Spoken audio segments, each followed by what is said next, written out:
vou começar com as questões do teste. A primeira era fazer as contas, né?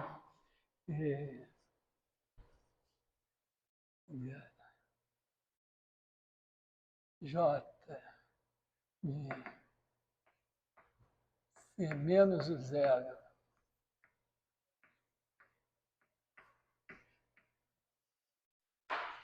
C menos o zero também, né? Na verdade, não, vai no zero também. É só no C. Ela leva a Z um meio de Z mais 1 sobre Z. Esse meio aqui é só para ficar bonitinho, mas tem situações que ele atrapalha um pouco. E, bom, esse J é do Zhukovsky. Zhukovsky foi um cientista importante russo, é o pai da aeronáutica russa. Tem o aeroporto Zhukovsky, nos arredores de Moscou. E, inclusive, essa transformação ela aparece em trabalho, no trabalho que eu mandei para vocês olharem, tem a ver com perfil de asa de avião. Talvez que você tem, porque tem escoamentos em mecânica dos fluidos que você pode supor que, vamos dizer, não varia com a profundidade, então é como se fosse, em vez de examinar no espaço todo, você examina só no plano. E aí faz sentido, às vezes, você usar números complexos para representar os pontos do plano. Mas aqui, essa transformação está aqui. Bom, ela é interessante em si mesma, né? Quer dizer, você pega o Z e leva Z mais 1 sobre Z. Se você olhar para o plano complexo, desenhar ele assim. Esse daqui é o círculo unitário. Está claro, né, que se você pega um ponto aqui, Z, vamos dizer assim, 1 sobre Z, está mais ou menos aqui, assim. Né? Esse ângulo é o mesmo. É claro que se você fizer Z mais 1 sobre Z, usando esse como Z, ou usando esse como Z, vai dar o mesmo cara. Então, essa transformação vai pegar, vamos dizer, todos os círculos. Cada vez que você pegar um círculo aqui de um certo R, você tem aqui o círculo de raio 1 sobre R. Toda vez que você tem um ponto aqui no círculo de raio R, o inverso dele está no círculo de raio 1 sobre R. Então, vai transformar esse círculo e esse aqui no mesmo círculo. E esse círculo daqui, cada ponto que você pegar aqui, o inverso dele é o conjugado dele. Se você faz cosseno θ mais I seno θ, multiplica por cosseno θ menos I seno θ, você tem cosseno quadrado θ mais seno quadrado θ igual a 1. Então, esse cara é o inverso desse. Então, quando você soma Z com 1 sobre Z, você obtém ponto aqui. Então, o que ela faz é assim, o círculo unitário ele vira, por conta do meio, né? Porque o 1 com o simétrico dele vai dar 2. Então, você pega o meio, então ele transforma esse círculo unitário nesse segmento e tudo que está do lado de fora desse círculo tem um gêmeo do lado de dentro desse círculo. Oi?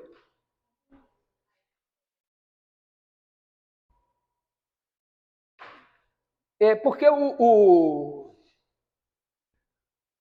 ponto Z está aqui. Digamos que ele esteja aqui nesse círculo aqui. Está aqui o Z. O 1 sobre Z vai estar aqui. Essa norma de módulo de Z é R, o módulo de 1 sobre Z é 1 sobre R. Mas se eu pegar, digamos, se eu pegar aqui, esse cara aqui, chamar de W, esse é o 1 sobre W. Então, quando eu calculo, quer dizer, claramente eu tenho J de Z é igual a J de 1 sobre Z. Se eu botar 1 sobre Z aqui, 1 sobre Z vai dar Z. Então, vamos dizer, todo esse círculo daqui e esse círculo aqui, eles são levados na mesma coisa. O interessante é que cada círculo de centro na origem vira uma elipse de centro na origem com os focos aqui em -1 e 1. Por causa desse meio. Quando eu suprimir o meio, vai para -2 e 2. Isso é uma conta simples, vamos dizer, você pode se enrolar um pouco e tal, mas não tem muito. Quer dizer, tem várias maneiras de errar, mas no fim você acaba acertando. Porque, vamos dizer, se você fizer Z mais 1 sobre Z, esse cara daqui, isso aqui é Z mais Z barra, e aí Z barra é módulo de Z ao quadrado. Então, se você tiver x2 mais y2 igual a 1, z igual a x mais iy, isso daqui vai ser x mais iy mais x menos iy sobre R2. Então, isso aqui vai ser 1 mais 1 sobre R2 x mais 1 menos 1 sobre R2 e y. Então, claramente, vamos dizer, a menos que R, quando R for igual a 1, isso aqui vira 0, que justamente corresponde a jogar o cara aqui. Quando R é diferente de 1, isso daqui é maior que 1, isso é menor que 1, a menos, bom, menos que... vamos dizer, pensa o R maior que 1, aqui, para simplificar, né? E quando R é maior que 1, aqui você tem uma coisa maior que 1, aqui uma coisa menor que 1.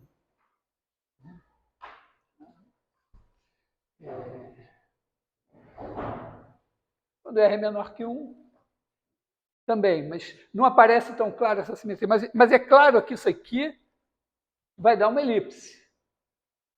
Porque esse cara agora é o novo x, esse é o novo, tirando o i aqui, esse é o novo y, eu estou multiplicando esse cara por alguém, que é o nosso a. Quer dizer, então essa é a elipse, o 2 sobre A2, mais V2 sobre B2 igual a 1. Né? Se você, isso aqui é o quadrado, mas isso ao quadrado dá R2. Então, se você fizer isso aqui sobre R, então o A vai ser 1 sobre R, né?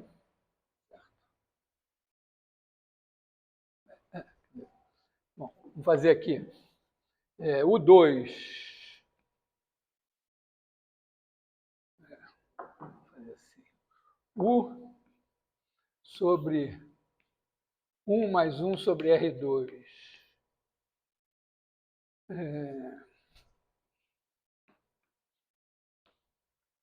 Ao quadrado vai dar x2. Mais V sobre 1 menos 1 sobre R2 ao quadrado vai dar y2. Aqui vai ser R2. Então, se você botar aqui R, R e 1 aqui, você tem isso aqui, que é uma equação de elipse, o A é esse, o B é esse, né? Então, quer dizer, o A é igual a R mais 1 sobre R, o B é igual a R menos 1 sobre R. Só o problema é assim, né? Se o R for menor que 1, esse cara aqui fica negativo, né?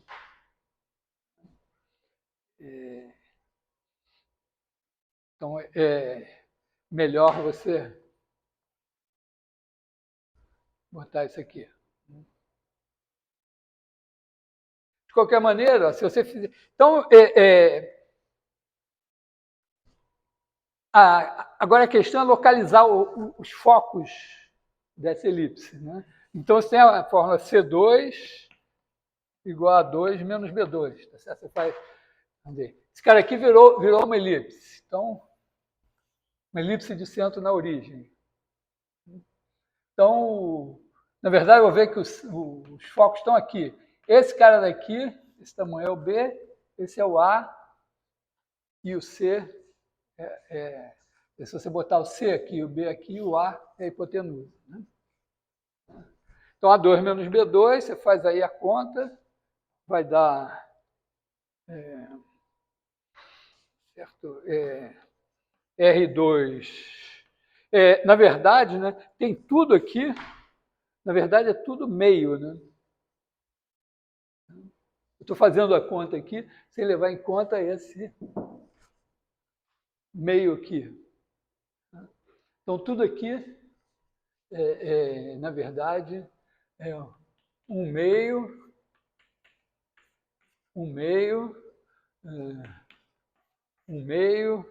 isso aqui é tudo meio. Então, aqui tem um sobre 2, um sobre 2, né? Então, aqui, esse A daqui é um meio disso, né? Aqui também um meio. Então, A2 menos B2 vai ser um quarto.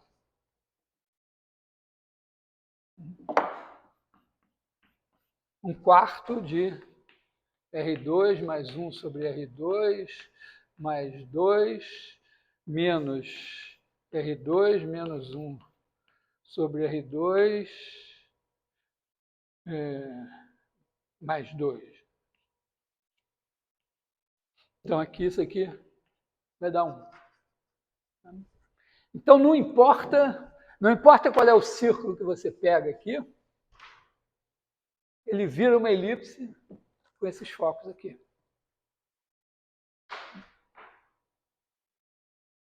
Tá? Faz a conta e pronto. E tem a outra coisa curiosa, né? É que se você pegar uma reta passando pela origem, ela vira uma hipérbole. Quer dizer, essa semi-reta vira um ramo da hipérbole e essa semi-reta outro ramo da hipérbole.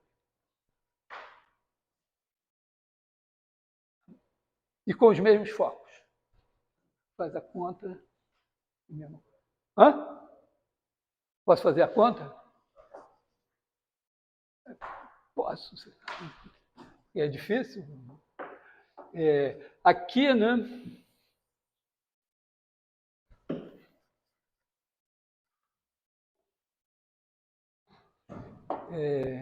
Essa reta aqui vai ser o conjunto dos pontos da forma T vezes A mais BI. É igual ao conjunto.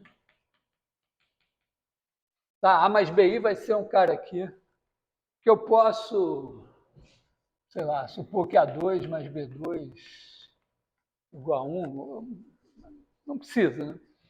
Precisar. Então, aí você vai pegar esse cara aqui, você vai fazer um meio de 1, aliás, de T A mais BI mais 1 sobre T A mais BI.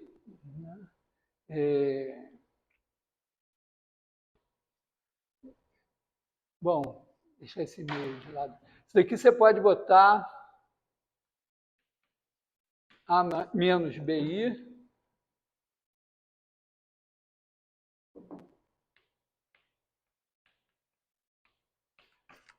sobre A2 mais B2 aqui. Né? Então, seu x vai ser igual a TA mais 1 sobre T A2 mais B2. E o y vai ser igual... Bom, tudo sobre 2 aqui. Né? O y vai ser 1 meio de TB menos... Aqui faltou A, né? Menos B sobre T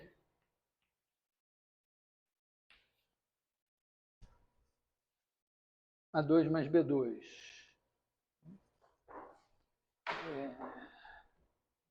A gente pode fazer de bom aqui, pode tirar o A e o B em evidência, né? Bom, supondo A2 mais B2 igual a 1, vai ser bom supor A2 mais B2 igual a 1, né? Então, isso aqui vai ser 1 meio de A T mais 1 sobre T, e esse daqui vai ser 1 meio de B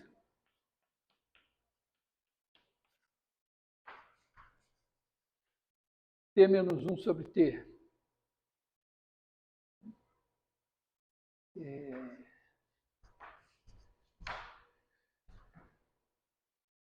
A gente acha facilmente isso aqui, alguma coisa ao quadrado.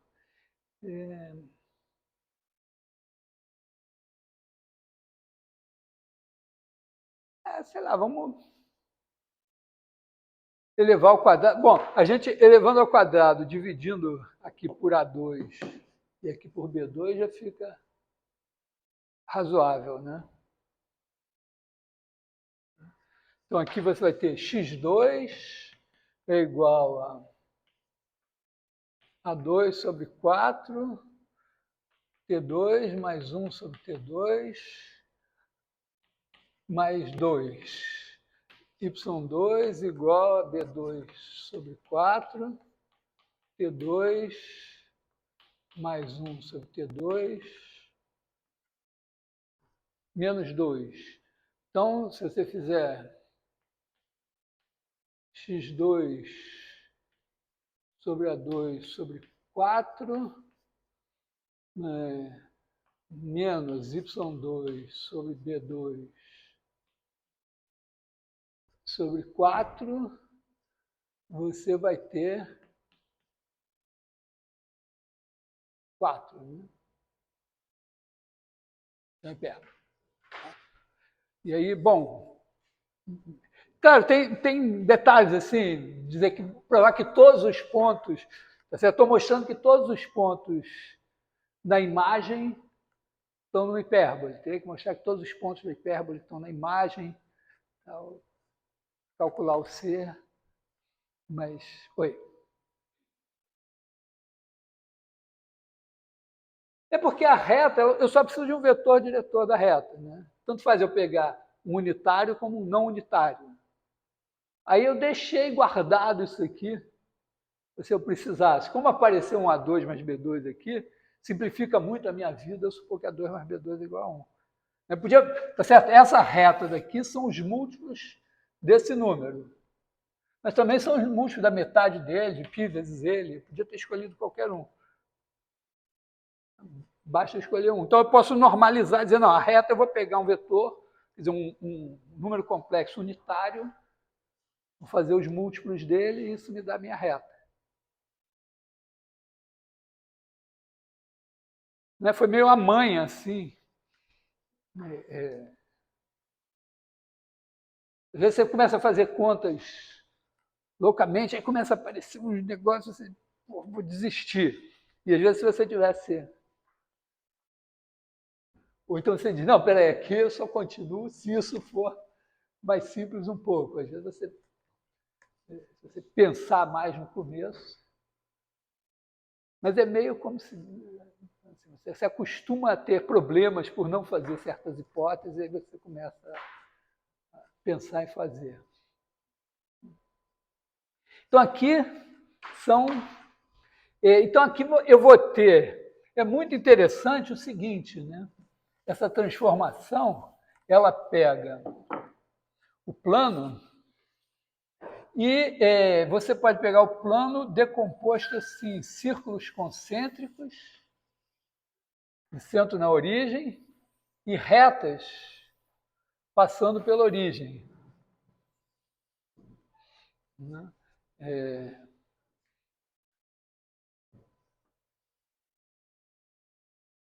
E, assim, é claro que, dependendo do quadrante, mas se você... Uma primeira simplificação, pensa só, assim, sei lá, semi-retas e metade aqui, assim, para localizar cada semi-reta e cada semicírculo, um ponto. Né? Ou mesmo, círculos e semi-retas, tá bom? De qualquer maneira, o que acontece é que isso faz o seguinte, nessa transformação J, pega esse plano, esse ponto aqui está fora, né? Ele não tem coordenadas bem definidas. Aí você pega esse plano e tem aqui o ponto menos 1, 1. Aí você tem as elipses. Essa aqui é uma elipse degenerada. Ela não é uma verdadeira cônica. Você não corta um cone por um plano e acha um segmento de reta. Mas ela tem o direito de ser chamada de elipse degenerada, porque se você fixar os focos, vamos dizer, esse aqui é o 2C e o 2A um pouco maior, mas se você fizer o 2A tender a 2, quer dizer, o A tender a 1, essa elipse degenera nesse segmento de reta. Então você tem isso daqui, esse cara aqui, vou desenhar ele nessa cor aqui, deve ser uma cor de rosa, corresponde ao círculo unitário aqui. O círculo unitário vira isso aqui. E aí, os círculos, tanto os círculos de fora como os de dentro, cada círculo de fora tem um irmão, círculo de raio R tem um irmão de raio 1 sobre R, e os dois vão em uma mesma elipse. Aqui assim, todas essas elipses têm esses focos. Elas vão, a excentricidade delas vai diminuindo.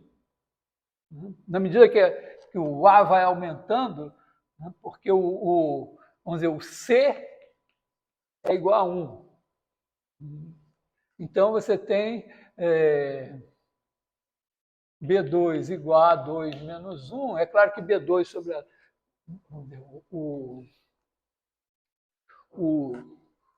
o A aumenta, o C sobre A tende a 0, e o B tende a ficar igual ao A, quer dizer, você começa a se aproximar. É como se fosse um círculo, né? Você pega uma elipse com os focos fixos e vai aumentando o A e o B, chega uma hora que você olha e os dois focos como se fosse um ponto só, é difícil distingui-la de um círculo. Então, vira isso aqui. E as hipérboles, né, vão virar... seria interessante dar uma olhada, né? O que acontece? Você tem essa... Bom, a reta real, né, quando o Z está na reta real, ele fica parado na reta real. Né? Só que o Z mais 1 sobre Z, quer dizer, o número x mais 1 sobre x, se o x é positivo, isso dá, na pior das hipóteses, 2, dividido por 2, 1. Então, essa semi-reta aqui, deixa eu desenhar assim. Deixa ela branca aqui, e essa azul aqui, né? A branca vira isso assim. Esse par de semirretas também é uma hipérbole degenerada, no sentido de que você tem... Né, a hipérbole tem a distância entre os vértices aqui e os focos estão assim. Mas se você fizer os vértices tenderem para os focos, ela degenera num par de semirretas. E, bom, se você pegar aqui o número imaginário, né, o imaginário positivo vira o imaginário negativo. E vice-versa, né? Então, quando você pega... Só que quando você pega aqui o I mais 1 sobre I dá zero. E o menos I mais... Então, se você olhar para cá, esse pedaço amarelo aqui,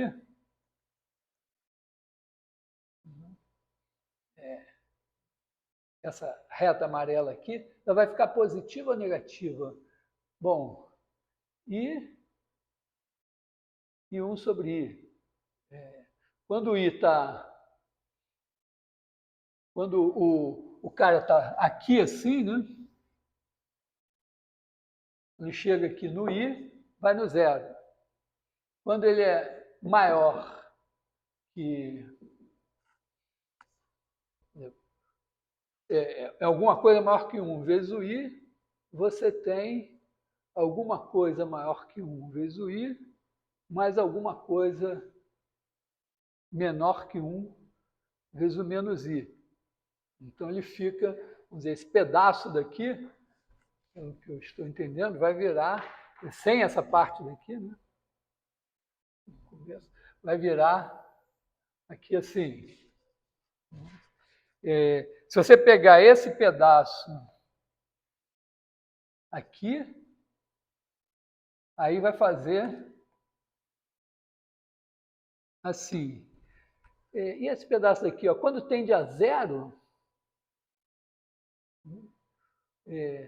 o I muito pequenininho, não, alguma coisa pequenininha, 1 sobre I é menos I. Então, esse pedaço daqui vai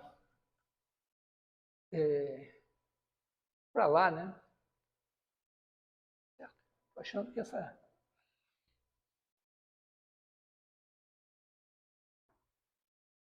Não, não é o contrário. O I aqui é menor que 1, e 1 sobre I em módulo, quer dizer, vamos dizer, pega aqui I sobre 2. 1 sobre I sobre 2 é 2 sobre I, é 2 vezes menos I, então esse cara vai para baixo. Então esse trecho daqui vai para cá assim, e esse outro, provavelmente, né, esse cara daqui, vai para cá assim. E o resto, cada reta aqui vai dar uma... Se você pegar essa reta aqui assim, ela tem um pedaço aqui e o outro pedaço aqui assim. E aí você decompõe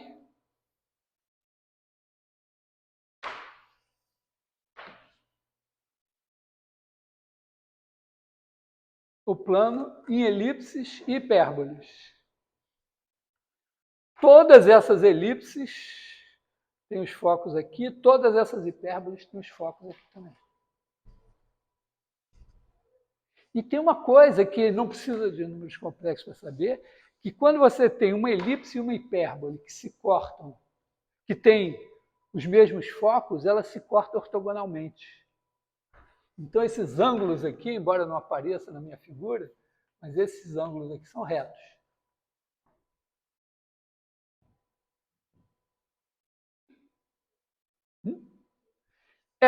Vamos dizer, Você pode fazer isso assim, parametriza a elipse, parametriza a hipérbole, supõe que os focos são iguais, faz o produto escalar dos vetores tangentes e vê que dá zero. Ou então, você prova isso geometricamente. Bom, aqui tá legal o que eu estou dizendo? Não vai vir tanto ao caso. Eu vou precisar...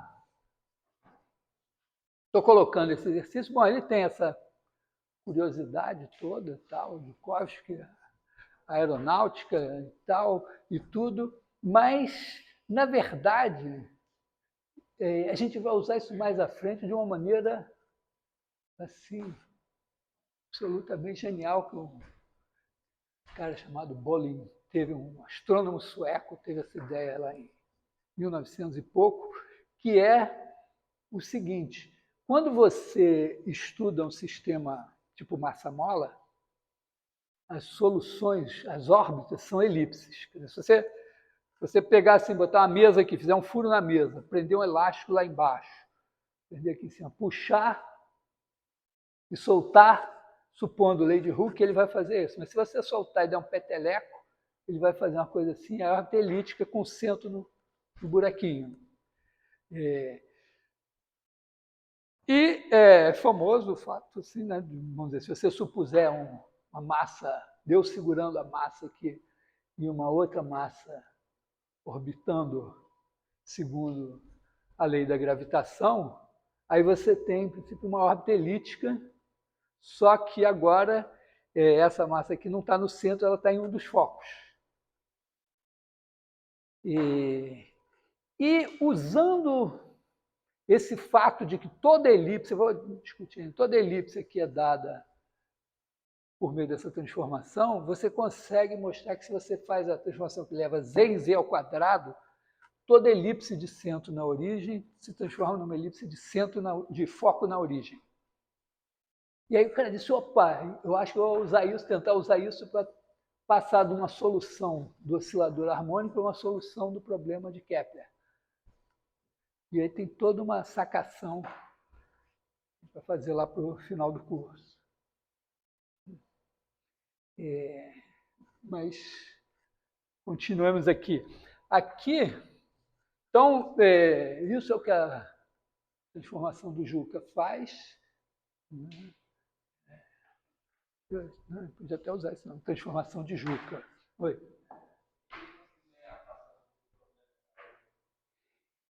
É que aí você faz umas... vamos dizer, você tem aqui essa elipse, aí está aqui no oscilador harmônico.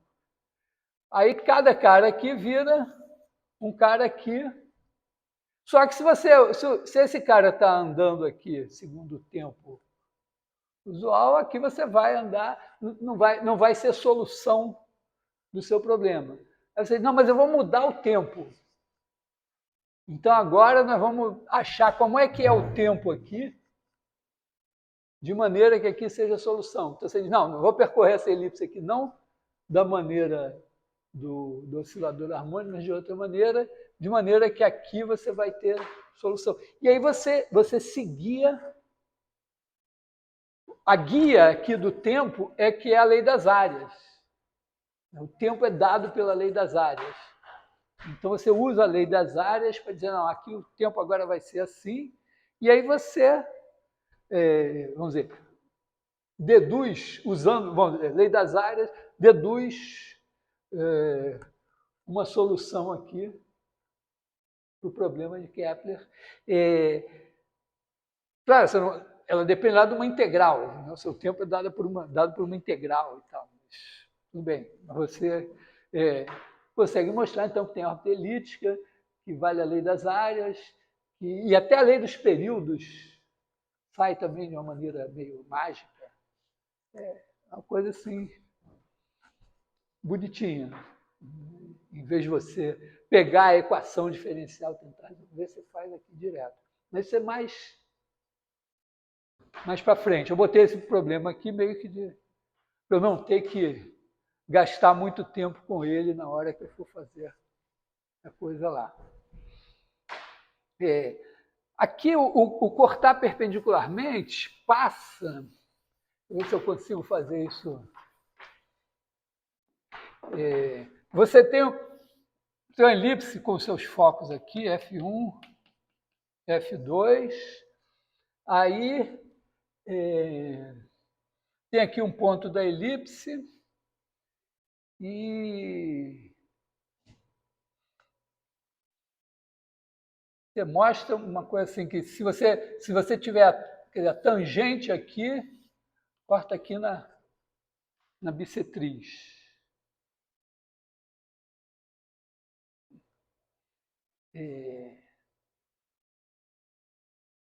Passa por resolver o seguinte problema. Eu tenho aqui uma reta, tenho aqui um ponto F1, aqui um ponto F2, e eu quero achar o ponto P dessa reta tal que essa distância mais essa seja a menor possível. Tá? Quer dizer, vem aqui P, então PF1 mais PF2 mínimo.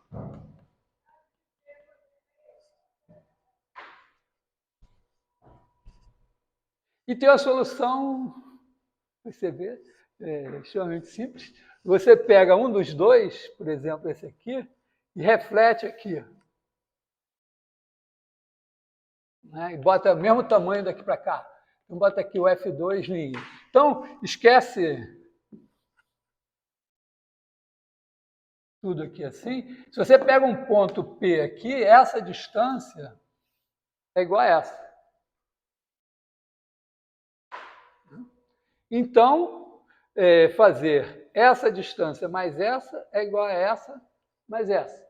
E aí, claro que se você vier aqui em linha reta, esse é o seu P.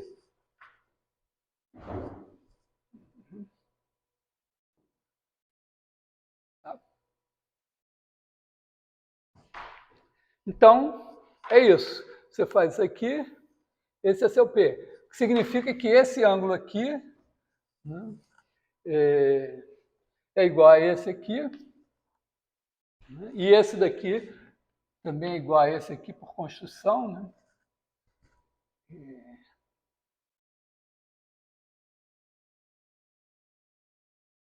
Então, bom, isso aqui é a bissetriz desse ângulo. Por outro lado, se você traçar agora a elipse com esses focos e com esse cara daqui igual a 2A, achou o seu P. Agora esse é o meu 2A. Essa elipse, ela vai ter que ser tangente aqui.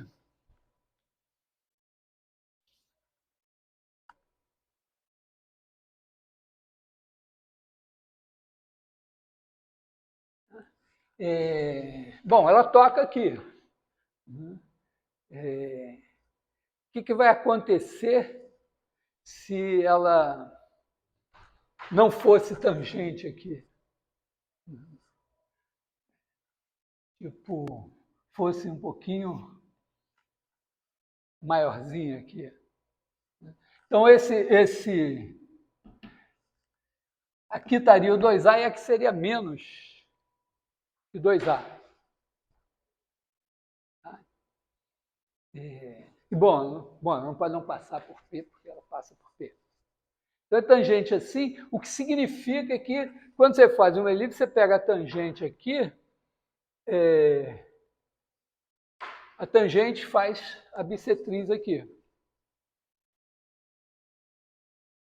Agora, não quero me alongar muito, mas se você fizer o mesmo problema com a diferença,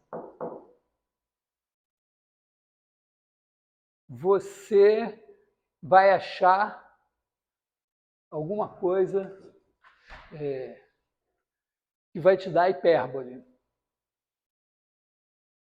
E aí você vai ver que elipses e hipérboles que se cortam, que têm os mesmos focos, se cortam perpendicularmente. Tá? Quer dizer, não é um caso particular ali do Joukowski. Ali eu tenho...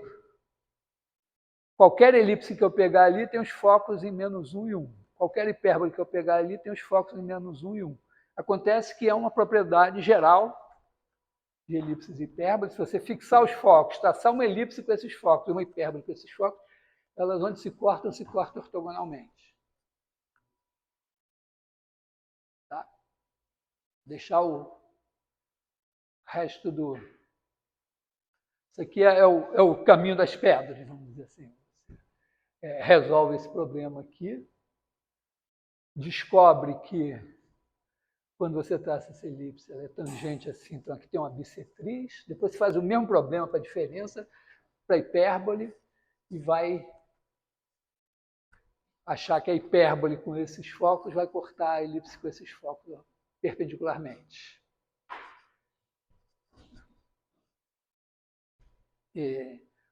É muito mais poético. Vamos dizer, eu sei fazer isso também com poderes mais fortes. Essa transformação aqui é diferenciável no sentido complexo, com derivada não nula em praticamente todos os pontos. No 1, no -1, não. Porque a derivada disso aqui, você deriva exatamente como em R. Quer dizer, isso aqui vai dar 1 meio, 1 menos 1 sobre Z2. Então, quando Z2 for diferente de 1, essa derivada aqui não se anula. Ou seja, se Z for... Aqueles dois pontos, o 1 e o -1, onde tem realmente uma dobra, fora eles, a derivada não se anula. Quando a derivada não se anula, vocês vão ver isso no cálculo 2, logo. Né? Quando a derivada não se anula, então essa transformação preserva ângulos. Basicamente, já viram matriz jacobiana? Já estão nas curvas? Bom, mas é isso, é uma coisa que você faz lá com cálculo, tem a matriz jacobiana e tal. Então, o fato de essa função ser derivável, no sentido complexo, com derivada não nula, vai dizer que ela preserva ângulos. Então, como eu estou pegando um círculo assim e uma reta assim, que se cortam ortogonalmente, quando eu transformar isso numa elipse, isso numa hipérbole, elas vão se cortar ortogonalmente, porque esse ângulo aqui é reto. São outros poderes. Não precisa fazer, mas acho que aqui é mais geometria e tal. Bom, então isso, assim, mas no momento eu só preciso saber que a transformação do Juca transforma círculos em elipses. Né? E, na verdade, eu posso usar, para simplificar a minha vida, a transformação do Juca assim, J de Z igual a Z mais 1 sobre Z. Então, vai transformar... quer dizer, eu fiz isso e multipliquei por 2. Então, eu transformo as elipses de focos em -1 e 1 em elipses de focos em -2 e 2. Tá? Só isso. Aí, a gente tem a seguinte coisa. Você tem aqui o plano complexo e você tem círculos. Aí você pega um círculo, qualquer de centro na origem, ele se transforma aqui numa elipse de focos, vamos dizer, -2 e 2. Assim. Mas se eu multiplicar isso daqui agora por um número complexo C, eu estou pegando esse círculo, transformando nessa elipse, e depois multiplicando pelo número complexo C. O número complexo C faz uma homotetia e uma rotação. Ao fazer uma homotetia e uma rotação, ela vai transformar a minha elipse, aqui vai ter foco, sei lá, -2C, 2C, e vai virar uma elipse assim, semelhante a essa, só que com os focos agora fora da origem e em qualquer lugar. O interessante é o seguinte, é que, pelo que eu vi, né, variando esses círculos, eu posso obter, desde essa elipse aqui, de excentricidade 1, até elipses de excentricidade tão próximas de zero quanto eu queira, sempre com esses focos aqui.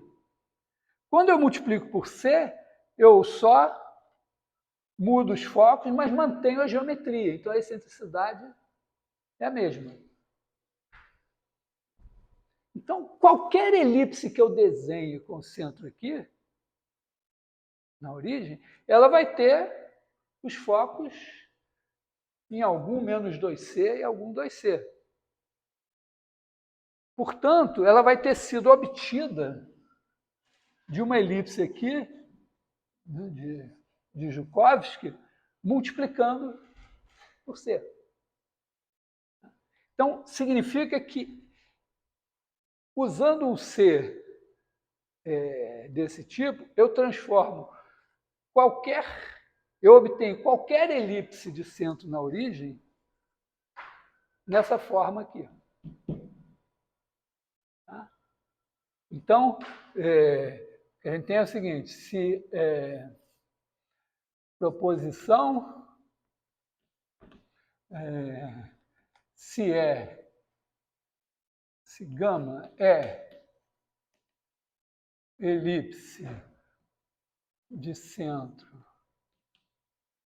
em zero, existem R maior que zero e C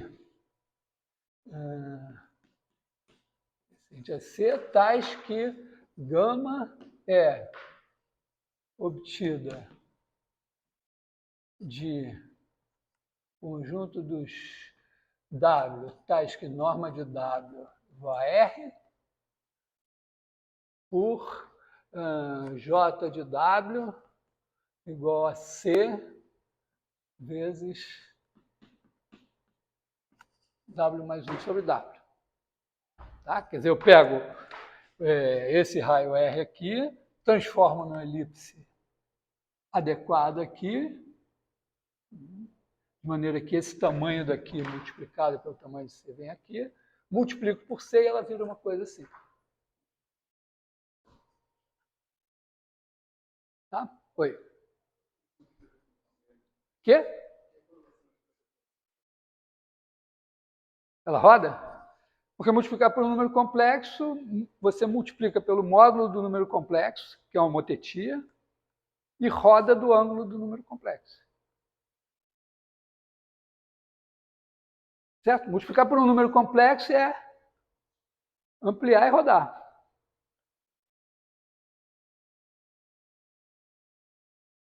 Certo? Perdeu essa aula. Não sei. É a única coisa importante que tem nos números complexos. Porque o resto, eles são R2, é quando você multiplica. Então, quando você multiplica A mais BI por X mais YI, sei lá, fazendo as contas, isso dá AX mais menos BY mais I AY mais BX.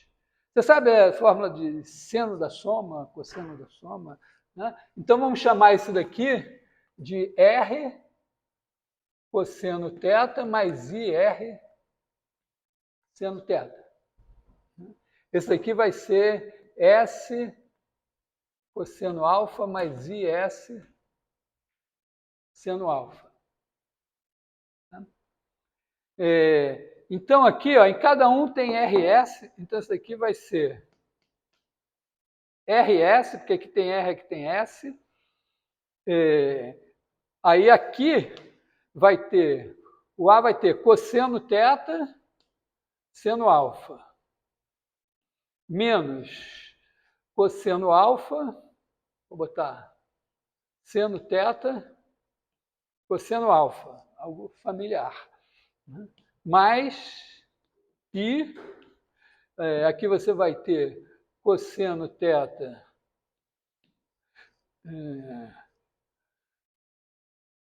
e peraí, aqui eu botei a x, não, aqui era cosseno alfa, né? Cosseno alfa, seno θ,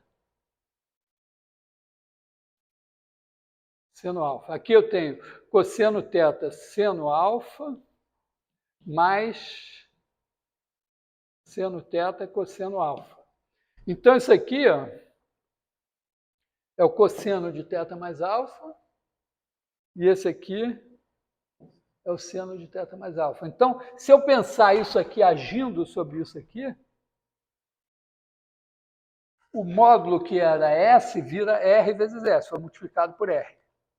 E o ângulo que era alfa foi somado a ele θ, rodado de θ. Então, quando você multiplica um número complexo, pensa assim, você faz assim, a função que pega o A mais BI e multiplica por x mais y, e olha o efeito sobre esse aqui. O que vai fazer? Vai multiplicar esse daqui pelo tamanho desse e vai rodar ele do ângulo desse.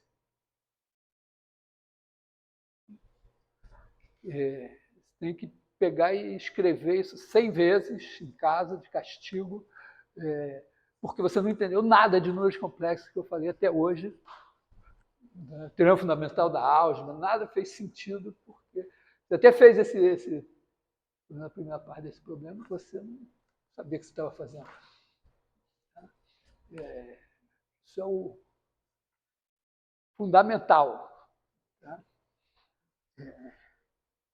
Você tinha visto o número complexo antes? Não foi isso. Então, você viu antes, você pensa que sabe, e aí, na hora que eu vou te ensinar uma coisa que você não sabe, você não presta atenção. Fica seguro com a coisa que você sabe. Tinha um colega da física que uma vez falou que, os piores alunos, o cara que chegava aqui todo macetado do colégio, você não conseguia ensinar nada para ele. E realmente, eu, por exemplo, consegui sobreviver nos cursos de física sem aprender praticamente nada, só com o que eu sabia antes. Isso me fez muito mal. Física 1 eu passei jogando ping-pong, ficava jogando ping-pong na hora da aula de física todo dia, ainda passei com 10. Aí foi caindo, né? Foi caindo. Chegou na física 4, passei raspando lá com 6. Bom, então, o fato é que isso daqui, né? Se eu pegar um círculo de raio R e aplicar a ele isso daqui, escolhendo adequadamente esse C, eu obtenho qualquer elipse de centro na origem. Beleza, então, vamos...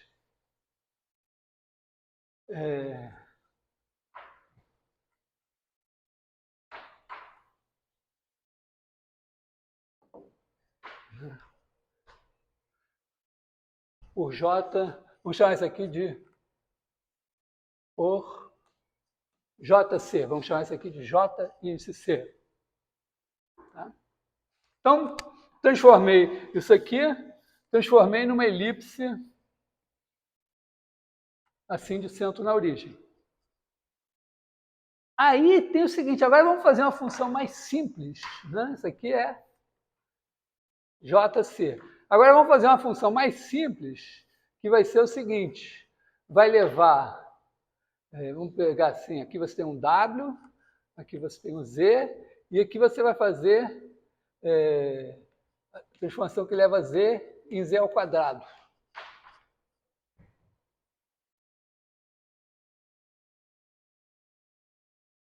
Qual a letra que eu vou usar?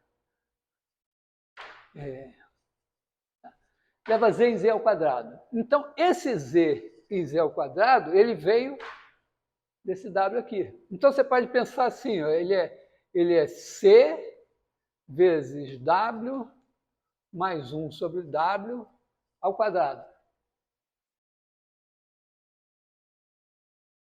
Que vai dar, bom, C ao quadrado aqui, W2 mais 1 sobre W2 mais 2.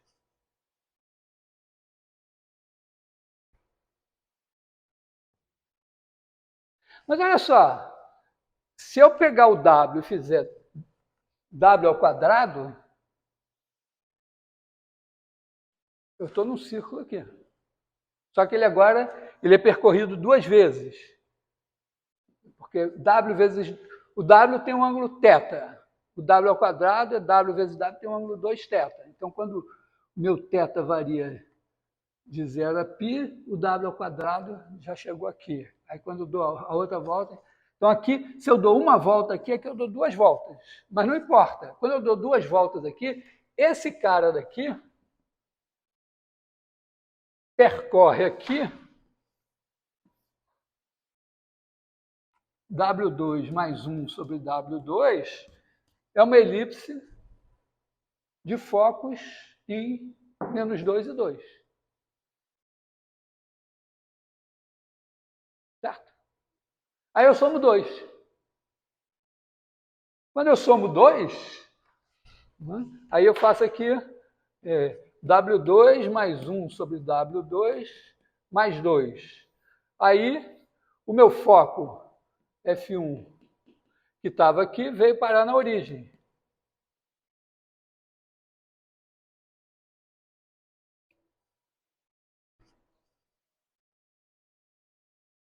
Então, se eu simplesmente fizer isso, como aqui, claro, qualquer círculo que eu queira, ele pode ser obtido de um círculo. O círculo de raio R pode ser obtido por W2 do círculo de raio 1 sobre R, do círculo de raio raiz de R. Então, qualquer elipse assim vai vir de um círculo assim para esse negócio. Aí, quando eu andar para cá, então eu tenho qualquer elipse de focos em 0 e 4, eu vou obter assim. E agora, multiplicando ela por C, quando eu multiplico por C, simplesmente eu faço uma motetia e rodo. Esse foco não sai do lugar. Eu motetia aqui. Então eu vou obter uma nova elipse com o meu F1 aqui e o meu F2, sei lá, aqui, multiplicando por C. Isso me diz que quando eu faço isso daqui, eu posso obter qualquer... Primeiro, qualquer elipse dessa daqui vai se transformar numa elipse dessa daqui. Simplesmente elevando ao quadrado. Claro que o eixo aqui está assim, o outro vai estar mais assim. Então, todas as elipses com centro na origem vão se transformar em elipses com foco na origem. E eu posso obter qualquer elipse com foco na origem de uma elipse com centro na origem. Então, isso lá na frente, depois que a gente fizer um mini curso de equações diferenciais, a gente vai usar para tratar esse problema.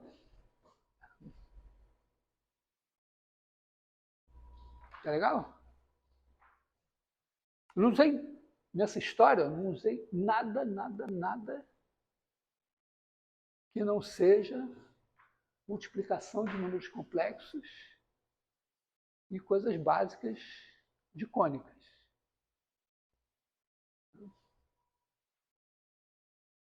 Então, precisam entender assim, que existe um mito de que o curso de CVGA é difícil, mas, na verdade, eu ensino as mesmas coisas básicas, só que, ao invés de fazer um exercício, calcule a excentricidade, faço um exercício mais legal, assim, né? Que serve para alguma coisa.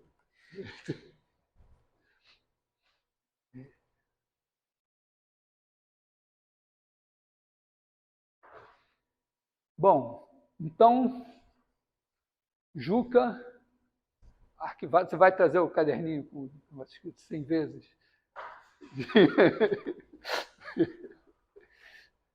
Então, isso foi a parte do Juca. Agora, que horas são? 2h10, pô, já estou atrasado, hein? Fazer perspectiva.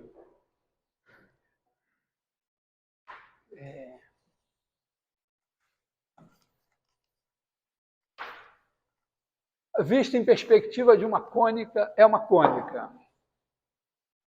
Se vocês olharem no livro, tem lá feito, a primeira vez que eu fiz foi o seguinte, né? Vista em perspectiva de uma cônica, é uma cônica. Então, eu pego, boto aqui sistema de coordenadas, desenho uma cônica aqui no chão, boto o cara olhando, o plano aqui, tem a transformação que me dá os pontos daqui em função dos pontos daqui, tem o sistema de coordenadas, aquela que a gente fez as contas. Aí você tem uma cônica aqui que satisfaz uma determinada equação. Então, eu quero ver a equação do bicho aqui. Aí, se eu não me engano, você faz as contas e obtém que se... Aí você tem uma expressão para a função aqui. E essa expressão... não me lembro. Mas o fato é que quando você pega uma coisa que satisfaz uma equação de segundo grau aqui, você tem uma coisa aqui que satisfaz uma equação assim, que é uma equação do segundo grau aqui, se eu não me engano, por uma equação do primeiro grau aqui, igual a zero. Então, para zerar, tem que satisfazer essa daqui. Só que os seus pontos não podem zerar esses caras aqui, que são pontos de uma reta. Então, parece aqui que, na verdade, vão ser todos os pontos de uma certa cônica, menos os que estão numa certa reta. E tira 2 pontos da cônica. É uma solução totalmente algébrica. Eu interpretei e tal, fiquei triste, mas fiquei feliz de ter conseguido fazer as contas e tudo. Depois... Mas era uma coisa que... isso é uma coisa que me intriga até hoje, não sei, porque eu ouvi falar, eu nunca vi isso demonstrado, mas eu ouvi falar, quer dizer, certamente é uma coisa sabida, eu ouvi falar que a vista em perspectiva de uma cônica era uma cônica, em alguma aula de desenho, não sei, em algum lugar. Eu pensei, não é possível que os caras lá da arquitetura, da perspectiva, fazem isso assim. Fiquei pensando numa demonstração geométrica. Tem uma demonstração geométrica que eu também não sei se eles são capazes de fazer. Mas, aliás, sabe o que eu fiz? Eu procurei para vocês, para dar como referência para vocês, alguma coisa de perspectiva. Não sei se eu dei azar, mas eu procurei e é muito pobre. Eu acho que com os softwares que fazem, a perspectiva foi meio que desaparecendo, e eu não achei nada... Oi?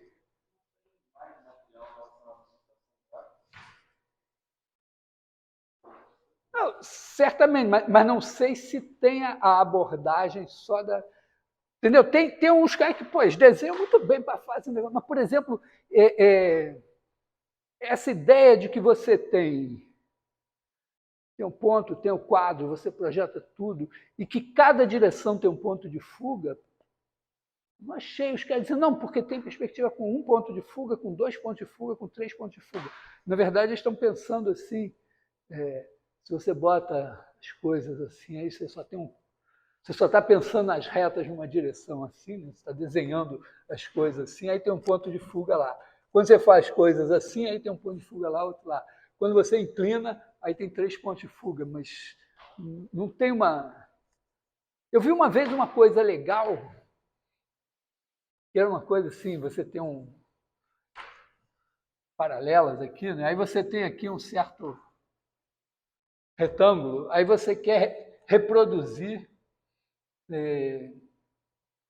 esse retângulo. Quer dizer, onde é que você bota o cara aqui? Aqui é uma paralela. Aí onde você bota aqui para esse tamanho ser igual a esse. Para esse tamanho ser igual a esse. Aí a ideia é assim, ó, você tem essa diagonal aqui, aqui é a linha do horizonte, você tem essa diagonal aqui.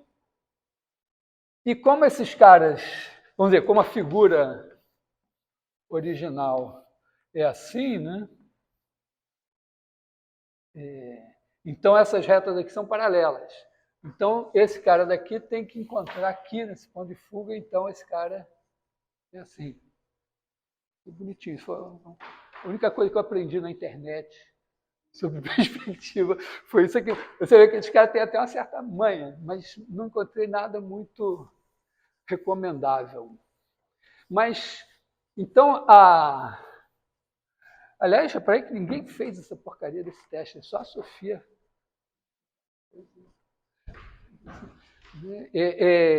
Mas tem uma ideia legal para você ver a vista e perspectiva de uma cônica, que é a seguinte. Imagina que você tem aqui o chão e tem aqui uma cônica. Pode ser uma hipérbole, mas eu vou desenhar uma elipse. Mas pode ser, ó. Está aqui uma elipse. E você vai ver essa elipse daqui. Significa que você vai construir um cone assim, né? Esse aqui é o seu ponto de vista.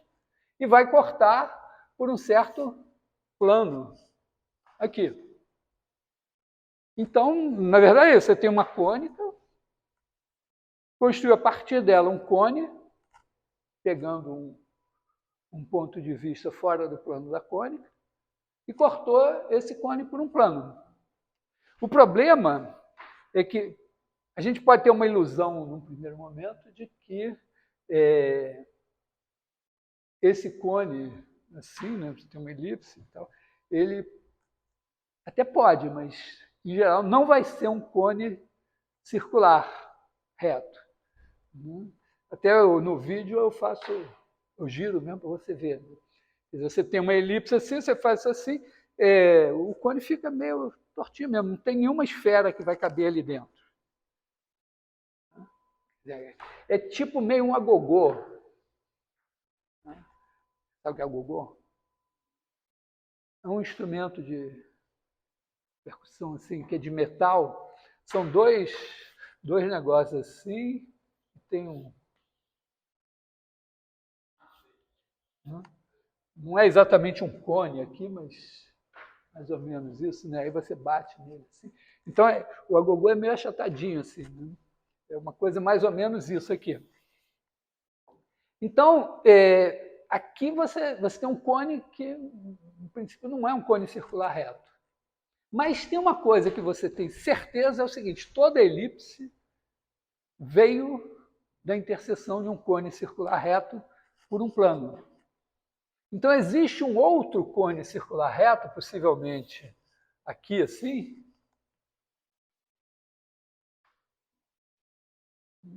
que intercepta esse plano aqui nessa elipse. Aqui você tem aqui a bolotinha, aqui assim, bonitinha, esferinha, legal aqui.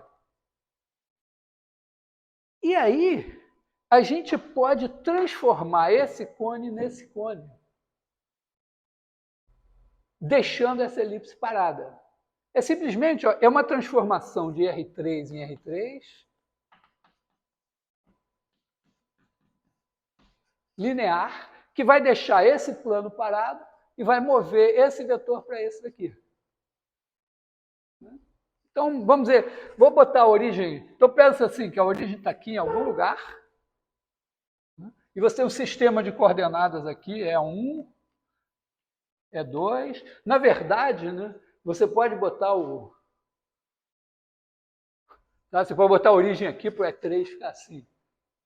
Mas, na verdade, é isso, né? Aqui você tem esse cara aqui, que é o V0, esse cara daqui é o V1.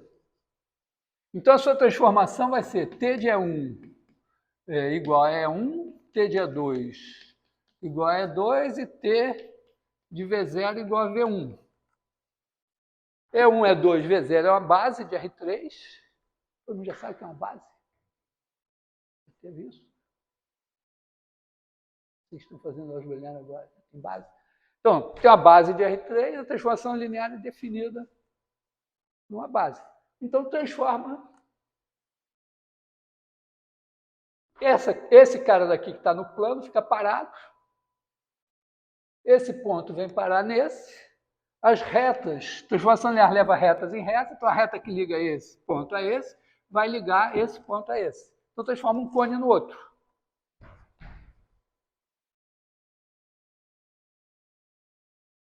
Transforma planos em planos também. Tá? Essa aqui é uma bijeção, né? Então, esse plano daqui vai virar algum plano aqui.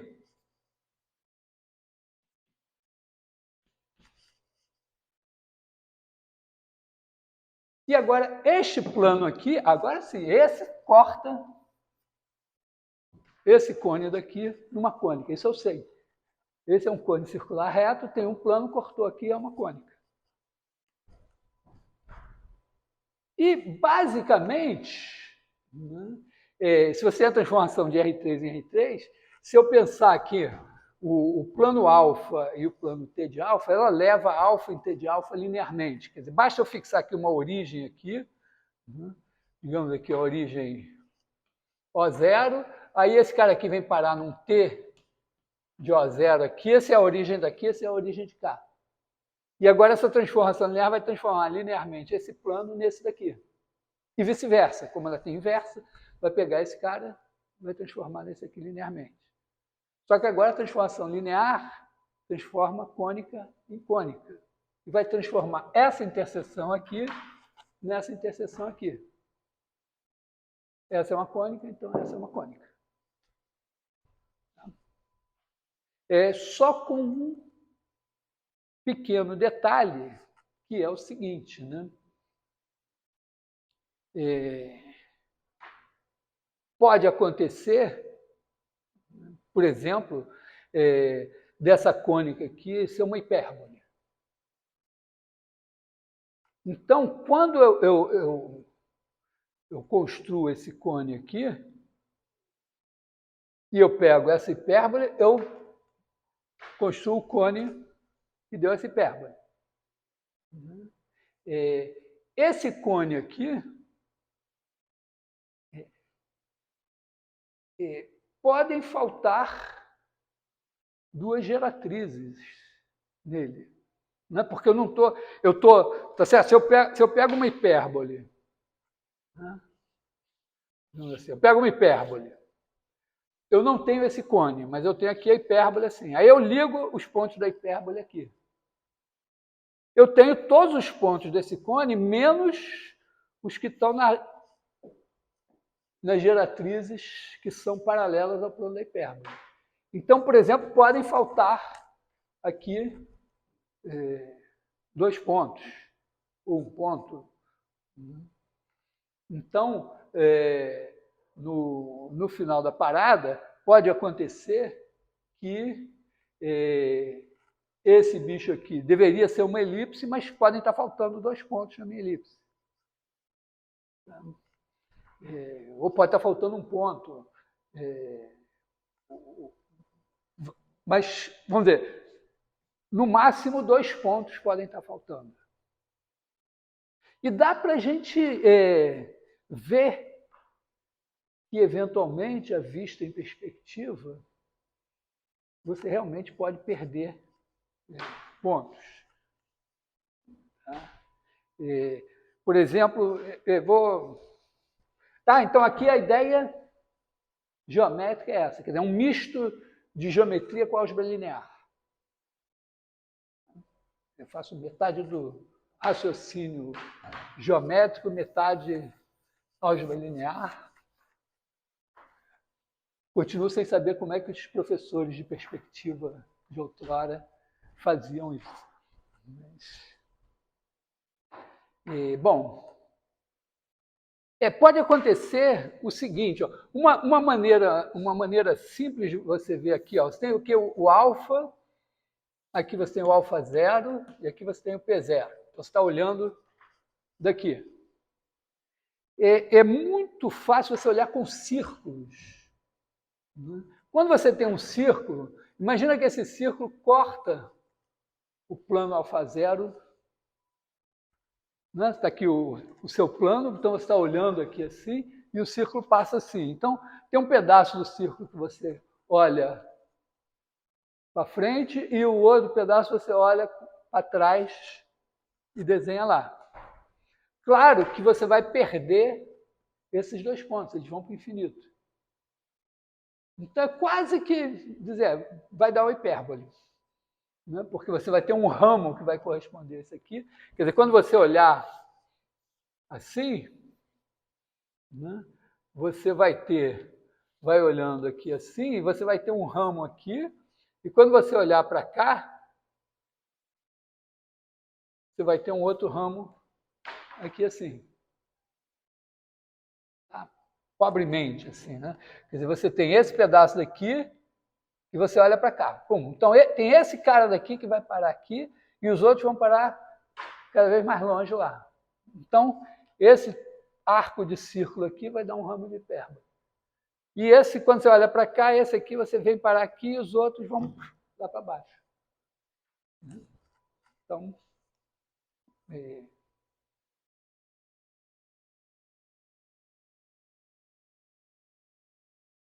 reciprocamente, né, poderia acontecer, né, de você estar olhando esses caras aqui, né, e trazendo para cá de volta.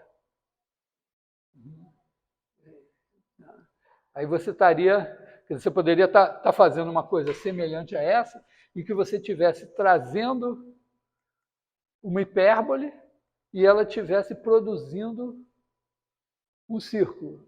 Só que um ramo da hipérbole vira um arco do círculo, outro ramo vira outro arco do círculo, e eles emendam em dois pontos que ficam faltando.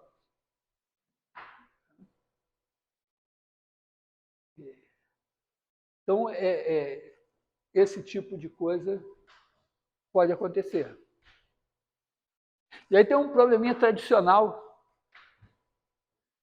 que pensei para a primeira turma de matemática aplicada, já lá se vão mais de 20 anos, né?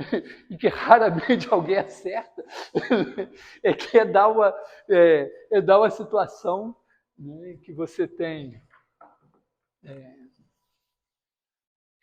Porque aí você pode pensar assim, né? Você tem aqui o plano alfa, aqui o plano alfa zero. Aí você tem o ponto de vista P0 aqui. Aí você vai pegar uma curva que vai estar num plano beta. Supor que ele é meio assim, né? Não passa aqui. Né? E aí você pensa também aqui no beta zero. Porque é meio que o seguinte, né? Você vai pegar um ponto de beta e vai ligar, né, P', vai trazer aqui em alfa. Mas, da mesma forma, você vai pegar um ponto de alfa e levar em beta. Né? Você não pode, tem esses caras aqui, sei lá o que eu chamo eles de R ou de S, não me lembro agora. Tem esses caras daqui, né, que se eu pegar um ponto de beta que esteja aqui, ele não vai me dar nada em alfa.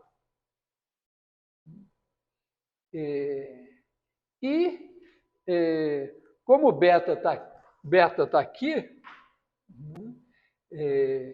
se eu pegar esses pontos daqui, eles não dá para eu ligar P0 a alguém de beta e achar esse cara daqui, porque aqui é paralelo. Então é como se eu tivesse uma transformação φ que vai de alfa menos R em beta menos S, uma coisa assim. e que ela tem inversa. E ela vai, a ideia é que ela vai pegar, quando eu pegar uma cônica em beta, ela vai virar uma cônica em alfa. Entendeu? Porque aqui, ó, aqui é como se eu tivesse duas maneiras de encarar a perspectiva. Né? Eu tenho esse ponto de vista e eu estou pegando um cara de beta e desenhando em alfa. Mas como que eu faço? Eu pego esse cara de beta e desenho em alfa. Mas eu poderia pensar que eu estou com esse ponto de vista e olhando para os caras de alfa e desenhando em beta. Então, uma transformação leva na outra. Então, eu estou levando qualquer cônica aqui, vai vir uma cônica aqui, qualquer cônica daqui vai vir uma cônica de cá. Aí eu não sei, eu estava possuído pelo demônio e tive uma ideia demoníaca que foi mais ou menos o seguinte: ó, eu pego essa reta daqui, então eu estou transformando os caras de beta em caras de alfa. Aqui não dá. Então eu pego essa reta aqui, pensa, essa reta está aqui, a reta R. Aí eu crio uma hipérbole que tem essa reta aqui como assíntota. Tá? Então, boto uma outra reta aqui, R1. Isso aqui, eu estou aqui no plano alfa zero, no plano beta, aliás. Beta. Hã? A reta R está na interseção de alfa zero com beta. Tá? Alfa zero são os caras, é o plano cego, né? O cara que está aqui, ele não vai em lugar nenhum. Tá? Então a reta R está aqui. Isso aqui tudo é o plano beta. Aí eu criei uma reta R1 e botei aqui uma hipérbole. Aí o que vai virar essa hipérbole? Repara que esses pontos aqui no infinito, né, estão se aproximando de R. Então eles estão indo para o infinito e todo ponto de R vai para o infinito. Então esses caras daqui vão para o infinito mesmo. Vão lá para o infinito. Então, certamente, essa hipérbole, a imagem dela tem pontos no infinito, não é uma elipse. Mas acontece que esses outros pontos no infinito aqui estão indo para o infinito, mas na reta R1 de beta, que é uma reta que corta R. Então, ela vai parar, vai dar em algum ponto de fuga aqui. Então, os pontos da hipérbole que tendem para R1 aqui, vão tender aqui para um certo ponto, sei lá, Q. E eles, vamos dizer, se eu vier aqui até o infinito, eu vou chegar em Q, e aí de Q eu volto por aqui. Então, eles dois emendam aqui em Q.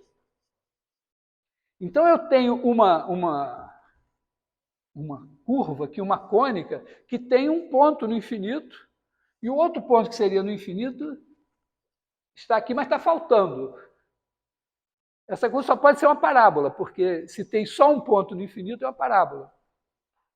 Então, a imagem dessa hipérbole aqui é uma parábola menos um ponto. Porque esse ramo aqui vai para o infinito aqui e morre em Q, e o outro ramo vai no infinito e morre em Q também. Então, a minha hipérbole está virando uma parábola que um pedaço dela corresponde a um ramo da hipérbole, outro pedaço, outro ramo da hipérbole, e eles emendam num ponto que está faltando. Então, aqui seria uma hipérbole menos um ponto. É o que pode ser. Vamos dizer, tem que ser uma cônica, eventualmente menos um ponto, menos 2 pontos, sei lá. E a situação é essa. Então, é isso.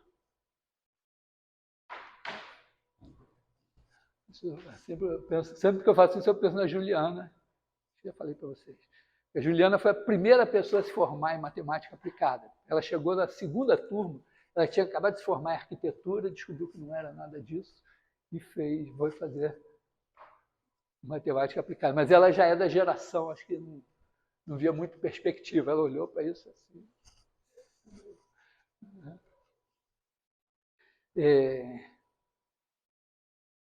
Então, essa ideia também é interessante, né? Você pensar, você pode ter um ponto de vista, um plano, outro plano, e você pode pensar um como sendo o plano do quadro, então você está trazendo os pontos de lá para cá, ou pensar o outro como plano do quadro, você está levando os daqui para cá. Tem uma certa simetria nessa coisa. E é interessante também pensar essa ideia aqui de você pensar, esse cara aqui, pensar um plano que secciona o plano alfa zero é legal porque se você tiver uma curva que não corta esse plano daqui, tudo bem, você não perde nenhum ponto. Então, se era uma hipérbole, vai ter um ramo aqui, outro ramo aqui, e um vai para lá, para cá, tal, elipse vira elipse. Tal. Quando você tem uma curva que atravessa esse plano, os pontos dela aqui vão para o infinito. E aí você pode ter coisas, por exemplo, é simples você ver, olha só, está aqui o alfa, está aqui o alfa zero, está aqui o P zero. Se você botar um círculo que tangencia aqui, esse ponto vai para o infinito. E aí você olha assim e você vai ver uma parábola. Então o círculo pode acontecer o quê? Se ele estiver aqui, assim, ele vai virar uma elipse. Se ele estiver assim, ele vai virar parábola. E se ele estiver assim, com dois pontos aqui, vai virar uma hipérbole. Se você está na sua nave e só enxerga para frente, você sabe que, eventualmente, quando você vê um círculo, vai aparecer um arco de hipérbole.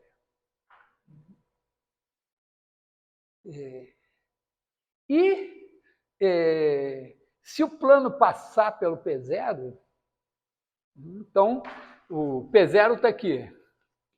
Esse é o plano, o P0 está aqui, a linha do horizonte. Vamos olhar assim, está aqui a linha do horizonte. Então está tudo acontecendo nesse plano aqui, do P0, um plano assim. Então você tem aqui a linha do horizonte.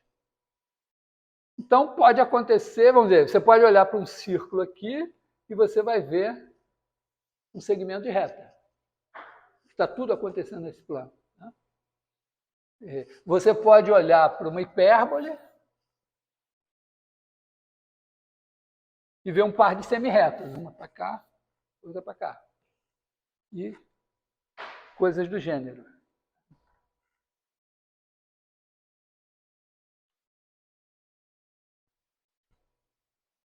Então, mais ou menos,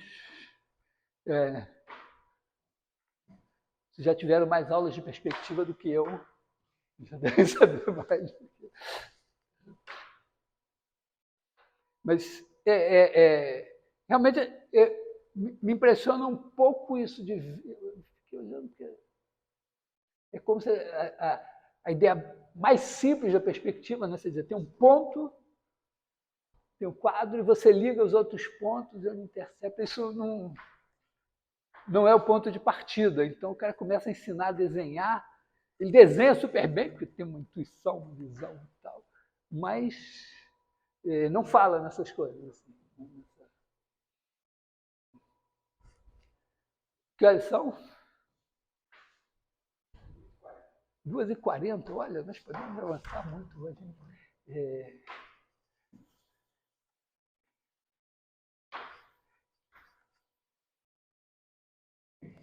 Nós podemos fazer agora. Tem uma outra ideia interessante. Eu estou meio varrendo algumas ideias de cônicas. Né? Eu falei de diâmetros, tal. Tem uma outra coisa interessante que é a interseção de cônicas. E uma coisa básica assim, é que você consegue, dados 5 pontos, achar uma cônica que passa por eles. E não é um problema meu. A gente sabe, por 2 pontos passa uma reta, por 3 pontos passa um círculo, e por 5 pontos passa uma cônica. E, por incrível que pareça, com os conhecimentos mágicos que a gente tem de álgebra linear, já é trivial. Né? E qualquer gente sabe de cônica. Né? Porque eu vou retomar o teorema de base e dimensão, que provavelmente o Paulo fez lá sistemas lineares e tal, e depois tira como consequência a ideia de dimensão em Rn. Não sei. Assim, eu gosto de fazer de uma maneira algébrica, mas totalmente abstrata. Vou voltar a ele. Mas só para mostrar como ele aparece aqui para a gente, imagina o seguinte, né? Que eu dou 5 pontos. P1 igual a x1, y1, P2 igual a x2, y2, etc. P5 igual a x5, y5. Aí eu quero achar uma cônica que passa por eles. Então, bom, a cônica é dada por uma equação. Então, posso simplesmente dizer, bom, eu estou procurando uma coisa assim, ó, A x2 mais b xy mais c y2 mais dx mais ey mais f igual a zero. E isso tem que ser satisfeito para todos esses pares aqui. Então,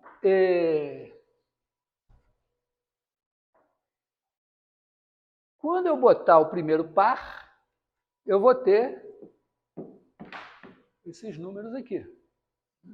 Então, eu vou ter, vamos dizer, x1 ao quadrado, x1, y1, y1 ao quadrado, x1, y1, 1.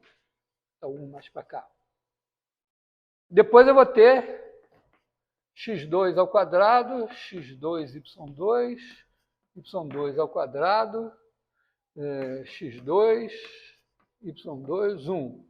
Até aqui, x5 ao quadrado, x5, y5, y5 ao quadrado, x5, y5, 1. Tem aqui 3 e 4. Agora pensa assim, ó. A vezes isso, mais B vezes isso, mais C vezes isso, mais D vezes isso, mais E vezes isso, mais F vezes isso, tem que ser igual a 0, 0, 0, 0, 0.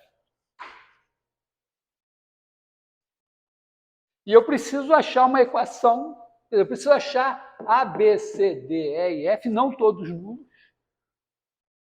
Se forem todos nulos, não é cônica, mas se eu pegar nem todos nulos, tais que isso daqui seja verdade.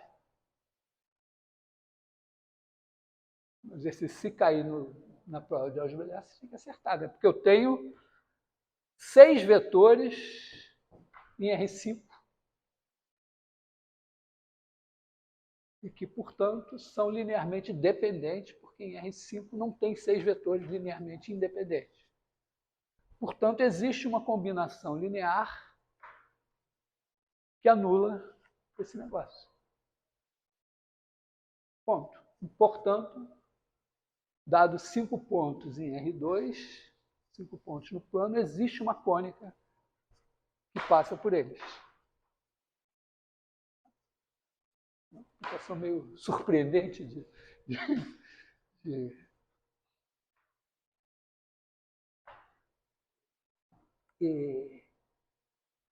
tem vamos dizer, meio que o problema inverso. Será que passa mais? Claro,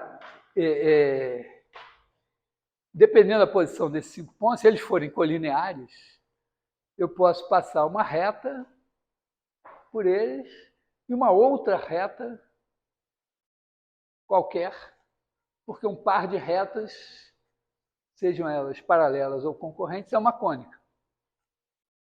Então, teria infinitos. Então, na verdade, né, se eu tiver 4 pontos colineares, eu ainda posso fazer isso. Né? Eu passo por 4 uma reta e pelo outro eu passo uma outra reta.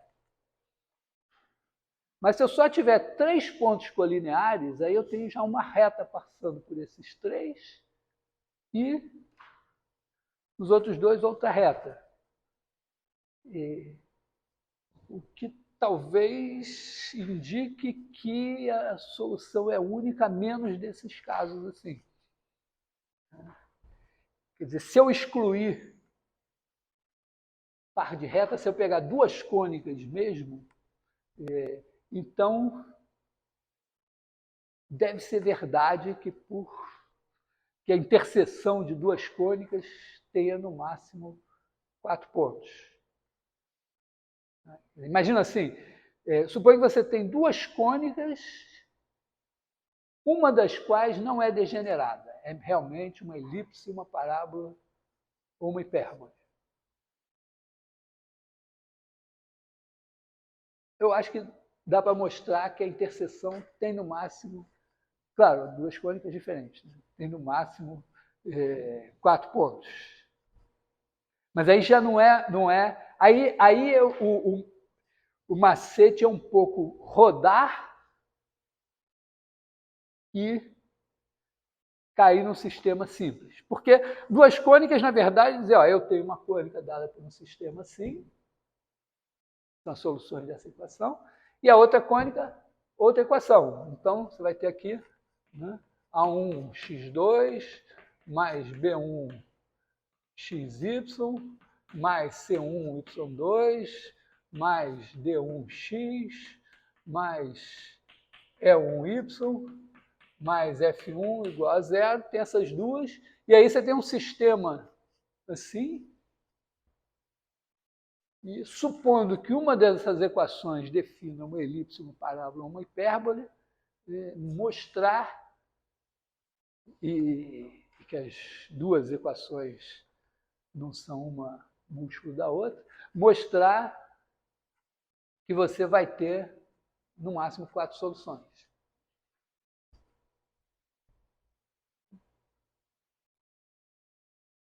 Questão?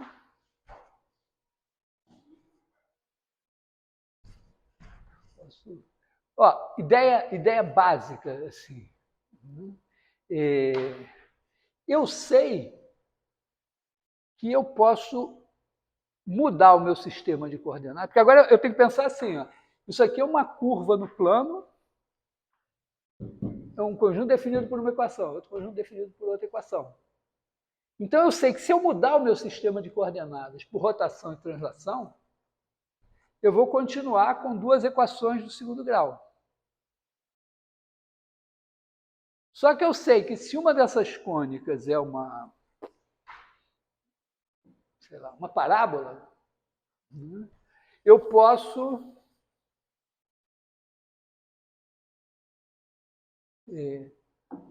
fazer uma mudança de sistema de coordenadas, tal que uma das equações vai ser uma coisa assim.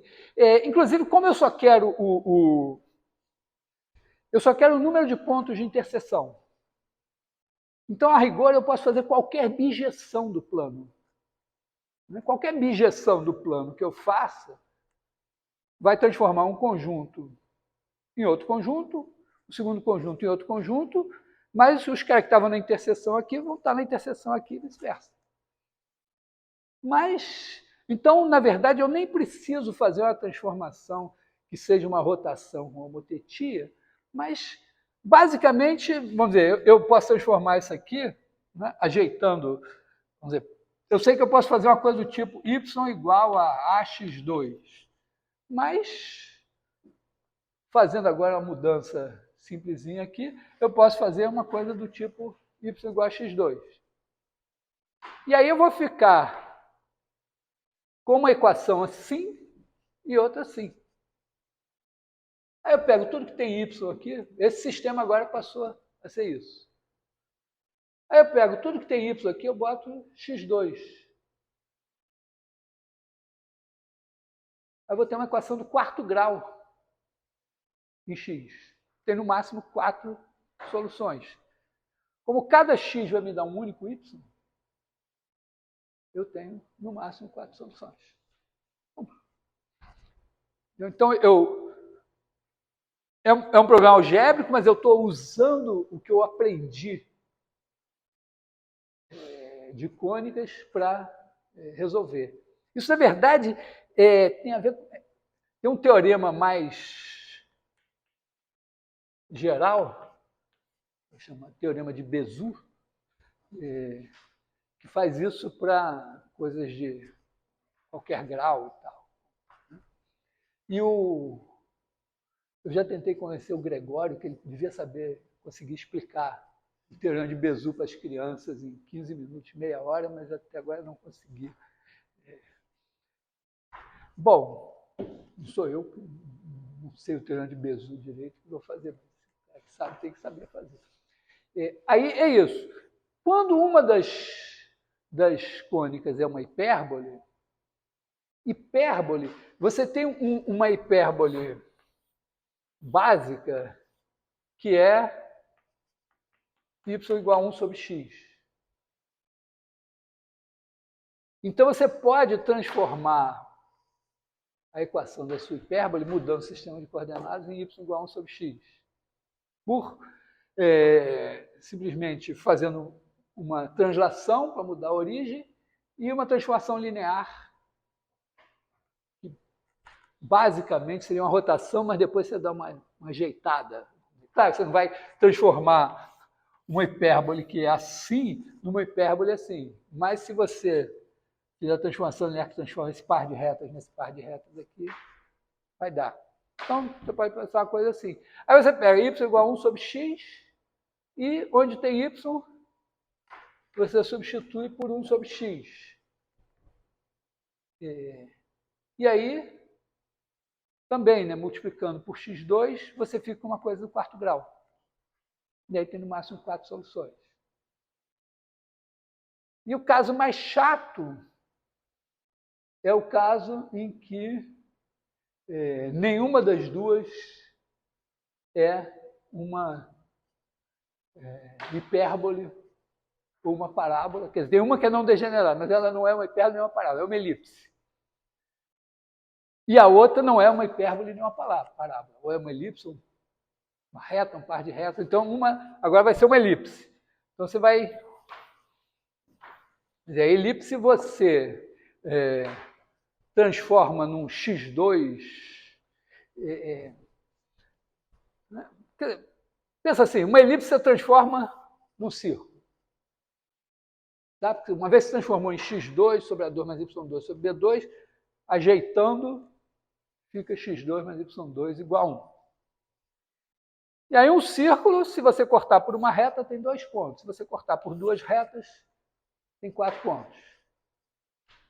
Bom, se cortar por um ponto, caso ponto, conjunto vazio e tal. Então, o único caso que é mais complicado é um par de elipses.